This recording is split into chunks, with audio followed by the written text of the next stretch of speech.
Hello everybody, I'm Brian. Welcome to my photo show. Today's topic, FM versus FT2. Which should you buy and why? So that's what we're going to go over today. Well, number one, the biggest difference between these two cameras is price. The FM sells for about $100 to $150 in really nice condition. The FT2 in comparable condition is going to sell for about half what you would pay for an FM. These things can be found for $40 in great condition up to maybe 70. If you're paying $100 for one of these, it better be in mint condition with the box. That's how cheap they are. So what do I sacrifice if I get the Nikkormat versus the FM? Is the FM worth the extra price? Maybe. It depends. Let's go over. Number one, size and weight. The Nikkormat is much larger and heavier than the FM. Personally, I think the FM is the perfect size and weight for a 35mm camera. In my opinion, Nikon nailed it when they made the FM. This, in my opinion, represents as close to perfection as a 35mm camera can get. I'm absolutely enamored with this camera, and I am not alone. There are plenty of people who think likewise. The Nikkormat, bigger and heavier, maybe you like that. Maybe you like using bigger, heavier lenses, and you think a bigger, heavier camera will give you a better balanced feel. That's up to you to decide. But the form factor, or at least the size and weight, definitely an issue. There are also certain quirks associated with the Nikkormat cameras. I'm not going to go over all of them right now. I have done a separate video on the Nikkormat quirks. Take a look at that. If you're considering a Nikkormat, there are a few oddities to deal with. In terms of functionality, that is functional capabilities, there's a rather short list of differences. Let's see here. Number one, the metering system. This is a pre-AI camera. It uses a pin here to mate with a prong, and that's how the lens communicates aperture data to the camera. The FM, on the other hand, uses a tab here, which mates to a ridge on the AI lens, and that's how it communicates aperture information. The FM will accept the older pre-AI lenses if you fold this tab out of the way. And there's a button on the mount. You push the button and this thing will flip up out of the way and let you mount the pre-AI lens. But you lose the ability to meter at full aperture.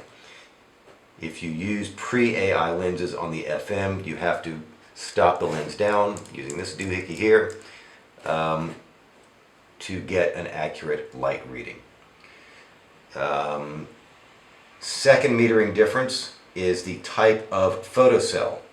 The Nikkormat uses a cadmium sulfide or CDS photocell. This was the standard for cameras of the 1960s and early 1970s.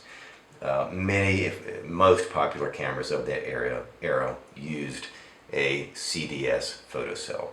The FM used a gallium photocell, more responsive, more reliable, just in general a better option than cadmium sulfide, but not so much as to I mean, you're not going to notice the difference that much. It is better, but there's nothing wrong with CDS. You can get by with a CDS cell. I mean, the Minolta SRT series used a CDS cell. The Canon FTB, the Canon F1 used a CDS cell. Let's see what else. The aperture and the viewfinder. So the FM was one of the first cameras to use the ADR scale. That is, you see these second set of aperture numbers along the side of the AI series lenses were read by a window located just up underneath the housing here and displayed in the viewfinder. The Nikkormat series did not have that available. In the Nikkormat viewfinder, you will see the shutter speed, but not the aperture. You'll see the shutter speed, the focusing aids, and the meter needle moving up and down in relation to a plus and minus mark indicating whether or not you've got your aperture right. The FM does not have a meter needle. It uses diodes, which will light up and tell you whether you've got your exposure dead on, whether you're half a stop off or more than half a stop off. I'm very happy with the FM. I think the diode system is just fine. Although the needle works too. I can't really complain about that. Let's see here. Hold on a second. The FM accepts a motor drive. Here's an MD12 motor drive designed for the FM. As motor drives of that era go, this is a pretty nice one. So if you want a motor drive, FM. Nikkormat series, no motor drive. The only functional advantage to the Nikkormat over the FM that I'm aware of or that I can think of is this right here, the dedicated mirror lockup. This is a mirror lockup switch. This will lock the mirror up out of the way. The FM doesn't have one.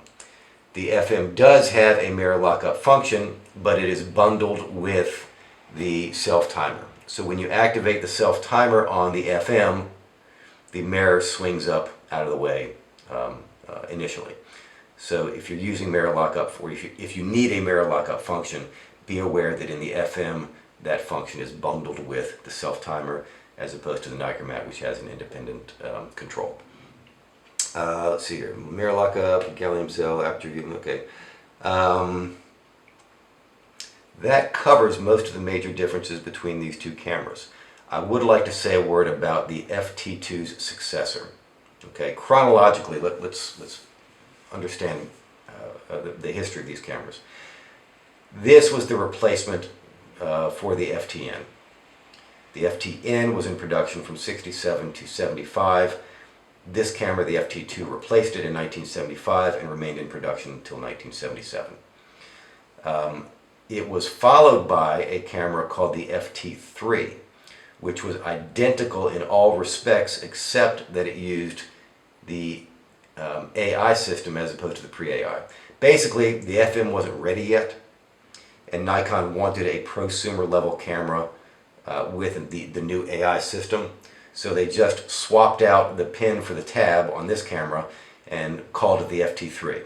The FT3 was in production for about a year, and then it was discontinued in favor of the FM. The FT3, in my opinion, is a rather pointless camera. I don't see why you would buy an FT3 over an FM. Maybe you'll save 50 bucks or so on the initial purchase, but you're still buying AI series lenses, so it's not like you can save money on the older lenses. That's the big advantage of the FT2. It is one of the more advanced Nikkormats, which uses the pre-AI indexing system, so you can buy the older unmodified pre-AI lenses, which sell for a considerable discount versus the AI lenses.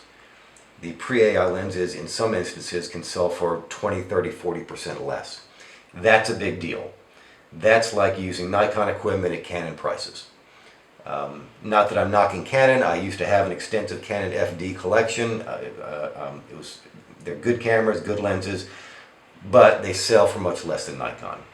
During the 1970s, during the golden age of 35mm, Nikon was king, period. They made the best stuff. And prices today will reflect that. So if you want to get into the Nikon system without breaking the bank, the FT2 is an excellent option. You don't sacrifice much functionality vis-a-vis the FM, and you have the ability to use the less expensive pre-AI series lenses. And that's why you may want to consider the FT3. If money's no object, get the FM. This is just an awesome camera. This is one of the greatest mechanical manual exposure cameras ever made. And that's about it. Money's no object. FM, you want to save money? FT2. That's the bottom line. Thanks for watching. See you next time.